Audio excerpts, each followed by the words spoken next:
On va pas se mentir, dans les animés, les choses les plus plaisantes, ce sont pas juste les combats ou encore les transformations super stylées, mais il y a également les twists. Et dans ces twists, il y a généralement une catégorie un peu particulière qui met tout le monde d'accord sur la beauté de ces scènes, les twists de trahison. Et là, c'est pas de n'importe quel type de trahison qu'on parle. On parle de ces trahisons-là auxquelles personne ne s'attendait. Les trahisons les plus choquantes, les plus inattendues de l'univers animé et manga. Aujourd'hui, on balance une sélection des pires trahisons dans l'univers animé et manga. Et on commence avec le god Sosuke Aizen, l'un des antagonistes les plus aimés de la commu animé et manga. Et pas pour rien, le gars il a juste beaucoup trop de flow. Honnêtement, les gens qui découvrent Bleach actuellement ne vont pas être si choqués que ça par la trahison de Aizen. Parce qu'en vrai, un peu partout sur les réseaux, il y a des publications qui montrent Aizen en tant qu'antagoniste. Donc, un peu logique que des gens qui commencent Bleach ne soient pas vraiment surpris de la trahison d'Aizen, vu qu'ils savent de toutes les façons qu'il sera un antagoniste. Mais ceux qui ont regardé Bleach à l'ancienne, c'était une toute autre histoire. Personne n'aurait pu s'attendre à ce que Aizen, le gars le plus sympathique de la Soul Society, le capitaine le plus attachant, le plus gentil, soit un traître.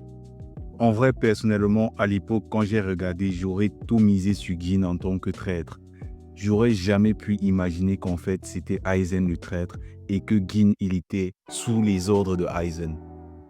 Aizen a mis toute la Soul Society dans un genjutsu. Le gars il s'est bien rassuré que tous les officiers supérieurs voient son sabre pour pouvoir les inoptiser par la suite. Et vu qu'il y avait un officier supérieur, donc pas un officier supérieur, à l'époque c'était juste un gars prometteur, il y avait un mec prometteur qui était aveugle, il a fait en sorte que ce mec rejoigne son camp. Aizen, c'est trop le god qu'il pensait être. Et le plus fou, c'est qu'avec Gin, il faisait comme s'ils se détestaient. Pourtant, les deux, ils étaient de mèche. Aizen, c'est juste l'un, si ce n'est le plus grand manipulateur de l'univers animé et manga. Nul n'est plus facile à manipuler que quelqu'un qui vous place au-dessus des autres.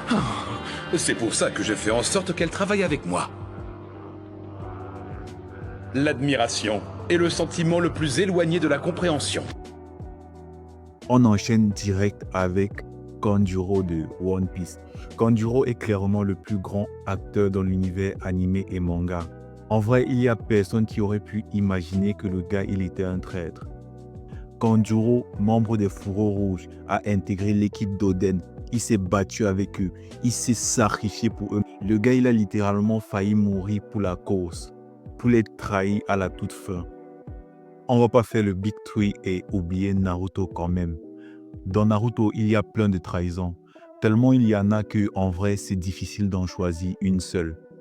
Mais quand on essaye de se pencher un peu plus dans le thème des trahisons qui étaient carrément inattendues, la liste, elle se réduit. La trahison dont je vais vous parler, c'est pas une trahison qui nous a forcément surpris, nous, les spectateurs, mais elle a été très choquante dans l'animé. Itachi Uchiwa qui trahit Konoha et massacre tout son clan. En vrai, on sait que Itachi n'a pas réellement massacré tout son clan et qu'en vrai, c'est Obito qui s'est occupé du gros du travail. Mais du point de vue de Sasuke, Itachi a trahi le village et massacré tout son clan et ses parents. En vrai, c'est l'une des plus grosses trahisons si on se met du point de vue des personnages de l'anime. Sasuke, à cette époque, adorait son frère. Il aimait son frère plus que tout. Et là, un soir, son frère décide de trahir son village, de tuer tous les membres du clan et de l'épargner lui. Entre colère, déception et trahison, Sasuke, il ne comprenait plus rien. Son seul objectif à partir de ce moment était de venger son clan en tuant son frère qu'il adorait. Alors fuis, fuis, espèce de lâche! Accroche-toi à la vie par tous les moyens. Kaigaku de Demon Slayer. S'il ne l'est pas encore, il va probablement devenir dans très peu de temps l'un des personnages les plus détestés de l'univers animé et manga. En vrai, lui, sa trahison, elle n'était pas si inattendue que ça, vu qu'il avait déjà des précédents. Attention à ceux qui n'ont pas lu le manga, parce qu'en vrai, je vais un peu spoiler ce qui se passe dans la suite. Mais en vrai, je pense que tout le monde connaît l'histoire de Kaigaku et ce qu'il a fait. Le gars à la base, c'est un pourfendeur et comme Zenitsu, il était formé par l'ancien pilier de la foudre. Mais le gars va décider de trahir non seulement les profondeurs, mais aussi l'espèce humaine pour devenir plus fort, pour atteindre un niveau de puissance qu'il aurait très certainement jamais atteint s'il était resté humain. Il va accepter la proposition d'une lune supérieure et se transformer en démon. Et il va très rapidement devenir la nouvelle 6e lune supérieure. Après sa trahison, le maître déshonoré va décider de faire le rituel des samouraïs. Le rituel pendant lequel les gars ils s'ouvrent le ventre. Et en vrai, ça c'est même pas le pire truc qu'il a fait. Ça c'est pas la première fois qu'il trahit.